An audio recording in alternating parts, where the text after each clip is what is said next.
สวัสดีFCและท่านผู้ชมอีกคลิปหนึ่งเนาะค่ะในวันอังคารที่18มีนาคมพศ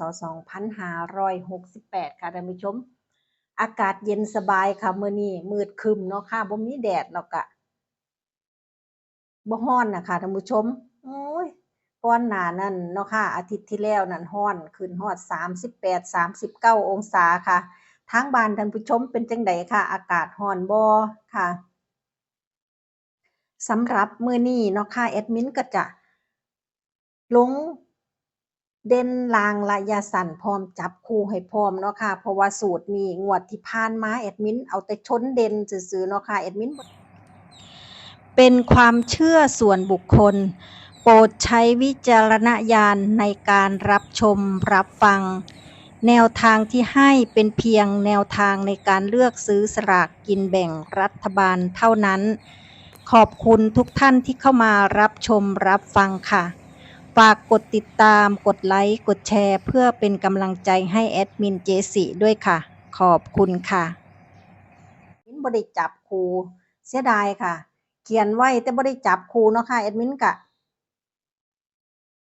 สูตรแรก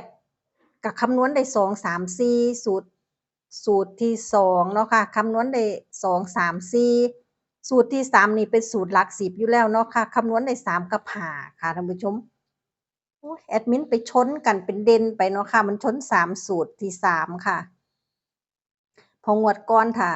ท่านผู้ชมได้รับชมแนวทางรางเนาะค่ะแอดมินก็จับ33 34 53 54เนาะค่ะผลรางวัลออก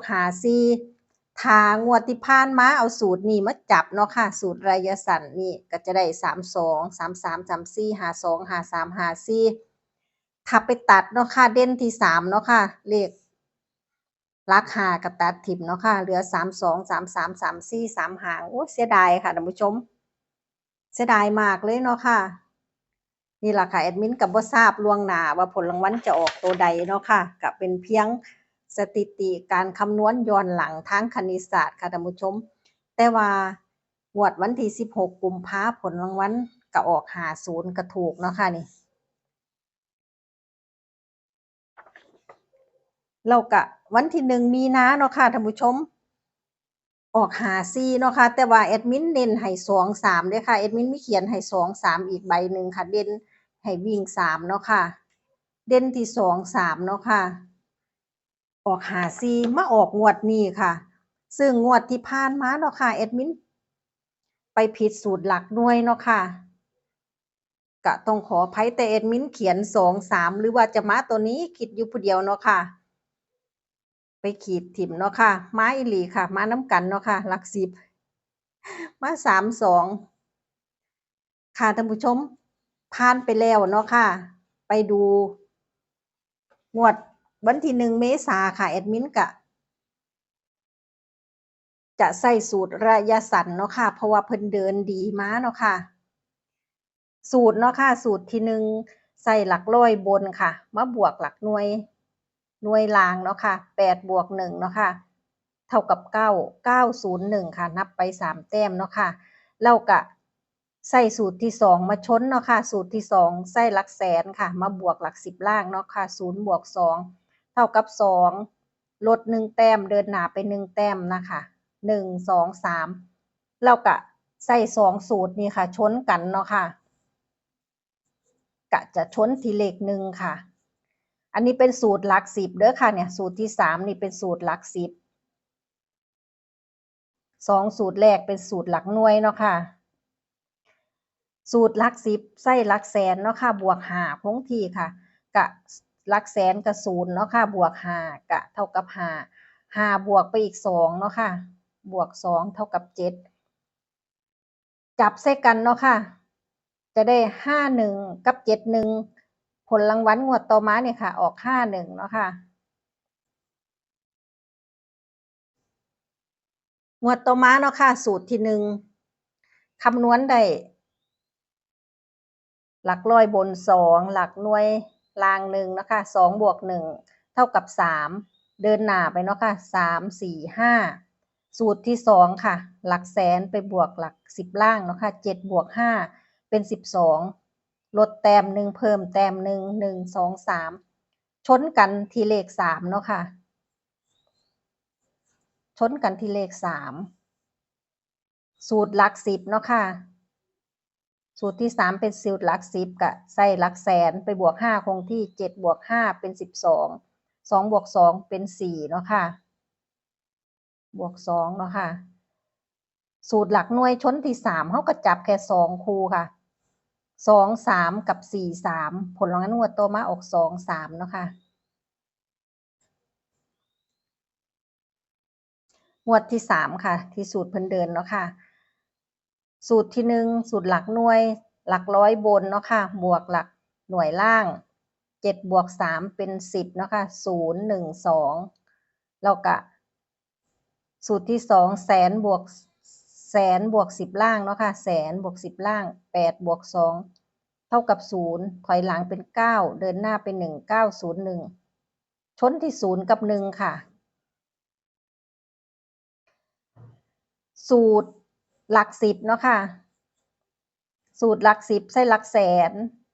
บวก5คงที่8บวก5เนาะค่ะเป็น13 3บวก2เป็น5งวดนี้จะได้4หางเนาะค่ะ30 31 50 51ผลรางวัลงวดต่อมาออก51ค่ะก็ถูกเป็นงวดที่3เนาะค่ะหลักร้อยบนบวกหลักหน่วยล่าง7บวก1เป็น8 90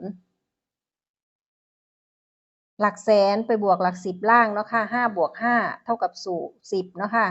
0ถอยหลังเป็น9เดินหน้าเป็น1ชนที่9กับ0ค่ะสูตรหลัก10งวดนี้ผิดเนาะค่ะ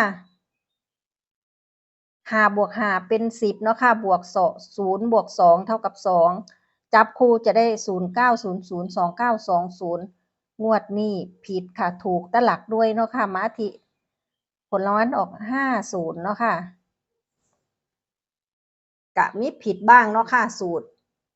ซึ่งงวด54เนาะค่ะ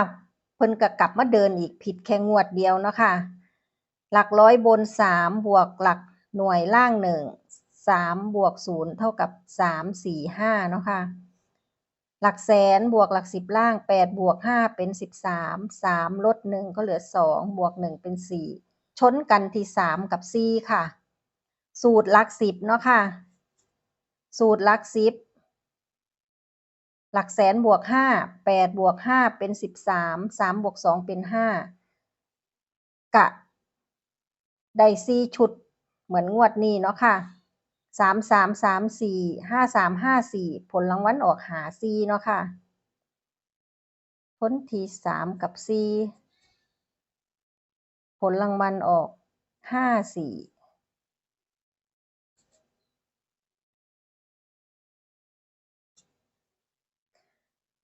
งวดที่ผ่านมาค่ะท่านผู้ชมเสียดายเนาะค่ะสูตรมีอยู่ในมือค่ะท่านผู้ชมสูตรแรกหลักร้อยไปบวกหลักหน่วยล่าง8บวก4 12 2 3 4สูตรที่2ค่ะ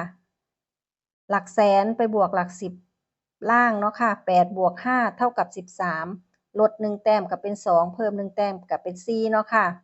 ชนกัน2 3 4สูตรหลัก10เนาะค่ะแสนบวก5 8บวก5เป็น13 3บวก2เป็น5จะชนกัน3ตัวเนาะค่ะงวดนี้ก็จะเป็น6ชุดค่ะ32 33 34 52 53 54ผลรางวัลออก32ค่ะก็ถูกสำหรับงวดที่ผ่านมาเนาะค่ะสำหรับงวดนี้เนาะค่ะก็น่าสนใจอยู่เด้อค่ะท่านผู้ชมแอดมินพาคำนวณไปพร้อมๆกันเนาะค่ะคำนวณสูตรที่1ก่อนนะคะเป็นสูตรหลักหน่วยค่ะ5หลักร้อยเนาะค่ะ5บวกหลักหน่วยล่าง2 5บวก2เป็น7เดินหน้า8 9ค่ะสูตรที่2เนาะค่ะใช้หลักแสนไปบวกหลัก10ล่างเนาะค่ะ7บวก3เท่ากับ0ถอยหลัง1แต้มเป็น9เดินหน้าเป็น1เนาะค่ะ901ชนที่9ตัวเดียวค่ะท่านผู้ชมสูตรหลัก10เนาะค่ะ แสนบวกห้า7บวกห้าเท่ากับ12 2บวกไปอีก2แต้มเนาะค่ะเป็น4บวก2หลัก10ได้2กับ4หลักหน่วยได้ตัวเดียว9สูตรระยะสั้นแอดมินจับคู่ให้มี2หางเนาะค่ะ29กับ49ค่ะสำหรับแนวทางรางงวดวันที่1เมษายน68นี่แอดมินสรุปให้แล้ว2คู่29กับ49เนาะค่ะก็ให้ท่านผู้ชมพิจารณาค่ะว่าสูตรจะเดินดีเดินโตบ่แอดมินก็บ่ทราบล่วงหน้าเนาะค่ะก็ขอให้สูตรเดินดีเดินต่อค่ะท่านผู้ชมเพราะว่าได้2หางก็น่าสนใจแอดมินก็ชอบอยู่เด้อค่ะจะไปหาหยิบจับสลากกินแบ่งรัฐบาลไว้อยู่เนาะค่ะสำหรับแนวทางรางค่ะยังบ่เคยออกกลับโตเด้อค่ะท่านผู้ชมเป็นตรงๆเลยกะเด่นไปที่2 9กับ4 9เลยเนาะค่ะบ่ต้องกลับโตค่ะสูตรหลัก10ก็หลัก10เลยสูตรหลักหน่วยก็หลักหน่วยเลยเนาะค่ะค่ะสำหรับคลิปนี้เนาะค่ะแอดมินก็ขอกราบขอบพระคุณท่านผู้ชมผู้ฟังทุกท่านค่ะที่เข้ามารับชมรับฟังคลิปนี้ขอให้ท่านผู้ชมผู้ฟังทุกท่านมีกิจการงานเจริญรุ่งเรืองโชคดีมีโชคสุขภาพแข็งแรงบุญรักษาเทวดาคุ้มครองจนกว่าสิพบกันไม่คลิปหน้าคลิปนี้สวัสดีค่ะ